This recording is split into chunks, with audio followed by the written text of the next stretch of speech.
Kementerian Perindustrian mencatat indeks kepercayaan industri atau IKI pada Februari 2026 berada di angka 54,02 poin. Angka ini turun tipis dari bulan sebelumnya yang mencapai 54,12. Dari 23 subsektor industri pengolahan yang dianalisis, sebanyak 19 subsektor berada pada fase ekspansi dan 4 subsektor yang mengalami kontraksi.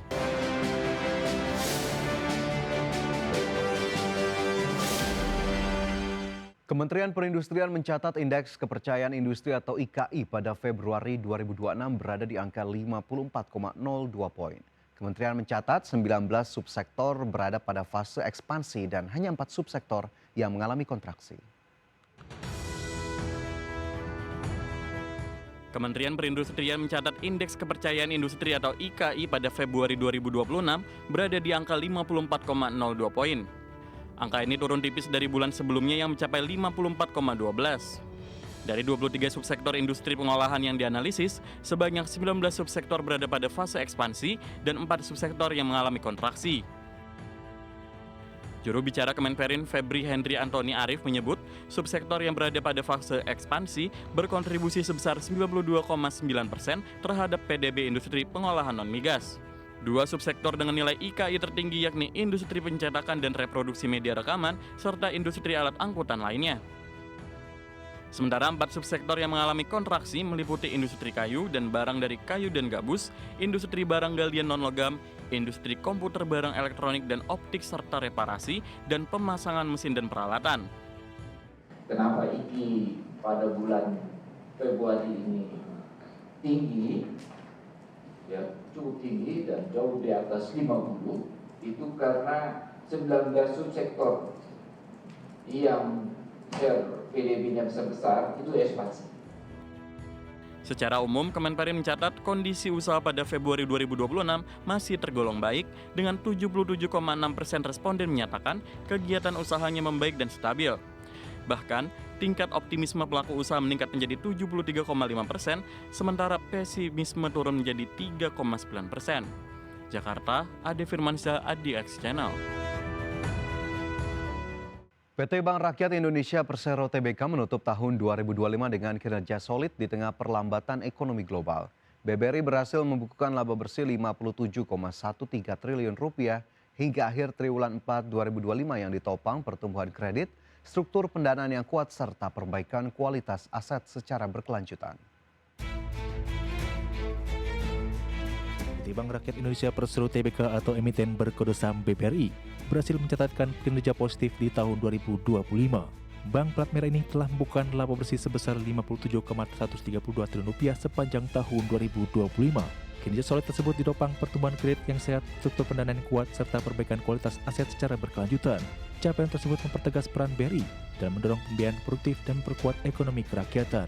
Direktur Utama BRI Heri Gunardi menyampaikan bahwa kondisi makroekonomi domestik yang resilient turut menopang kinerja perseroan. Dari sisi intermediasi, kredit BRI tumbuh 12,3% secara tahunan menjadi 1.521 triliun rupiah atau melampaui pertumbuhan kredit perbankan nasional.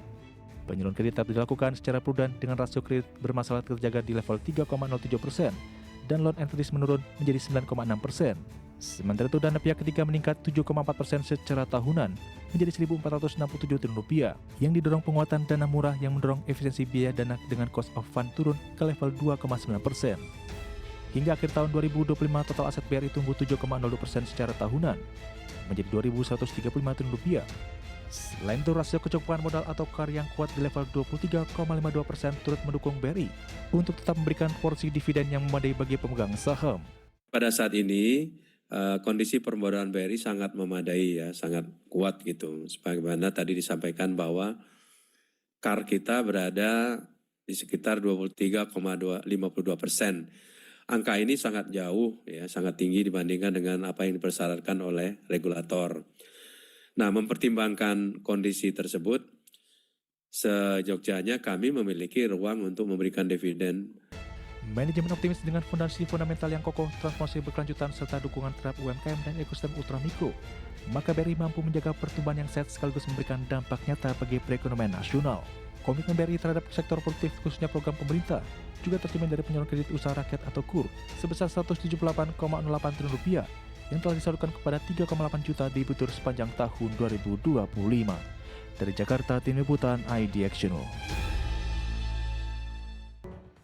Pemerintah Indonesia kini tengah mengarahkan transformasi menuju pemerintahan terintegrasi, kebijakan berbasis data, serta layanan publik yang inklusif dan berorientasi pada kebutuhan masyarakat. Target tersebut dapat diakselerasi melalui rencana induk pemerintah digital 2025-2045 dan penyiapan kebijakan peraturan presiden tentang pemerintah digital. Penasihat khusus Presiden bidang digitalisasi dan teknologi pemerintahan sekaligus Ketua Komite Percepatan Transformasi Digital Pemerintah, Luhut Binsar Panjaitan menyampaikan bahwa pengembangan pemerintah digital berbasis AI dapat menjadi pendorong utama agar Indonesia tidak mengalami jebakan pendapatan menengah, yakni situasi ketika negara berhasil keluar dari status berpendapatan rendah ke menengah namun stagnan dan gagal naik kelas menjadi negara maju. Karena semua terintegrasi datanya yang ada di kita. Dan ini saya kira akan membuat kita membuat perencanaan yang lebih tajam, membuat eksekusi yang lebih bagus, yang pada akhirnya memberikan efisiensi kepada negara kita ini. Digitalisasi, tapi berbasis AI. Karena AI ini eksponensial betul. Tadi tim juga dengan saya bincang bahwa kalau ini kita lakukan dengan benar, dan sampai hari ini saya lihat benar, ini 8-9% growth harus kita capai pada 2029. Peneliti Pusat Industri Perdagangan dan Investasi Indef Ahmad Heri Firdaus menilai kesepakatan tarif resiprokal antara Indonesia dan Amerika Serikat lebih menguntungkan negeri Paman Sam. Bagi Indonesia, kesepakatan tersebut berisiko menekan industri domestik mulai dari sektor pangan hingga tekstil dan alas kaki. Menurut Heri, struktur tarif dalam kesepakatan tersebut tidak simetris, di mana Indonesia harus menghapus sekitar 99% tarif untuk produk asal Amerika Serikat. Sementara banyak produk ekspor Indonesia dikenakan tarif 19% yang kabarnya diturunkan menjadi 15% setelah Mahkamah Agung Amerika menganulir keputusan tarif yang dikeluarkan Trump.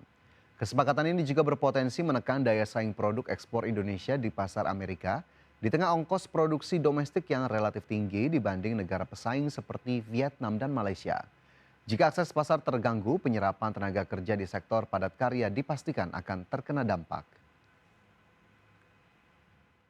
Di sini kita bisa melihat bahwa struktur tarifnya ya di sini asimetris tapi resiprokal. Jadi ada ketidakseimbangan ya di mana Indonesia ini menghapus 99% tarif ya produk dari Amerika Serikat. Jadi ini hampir full liberalisasi.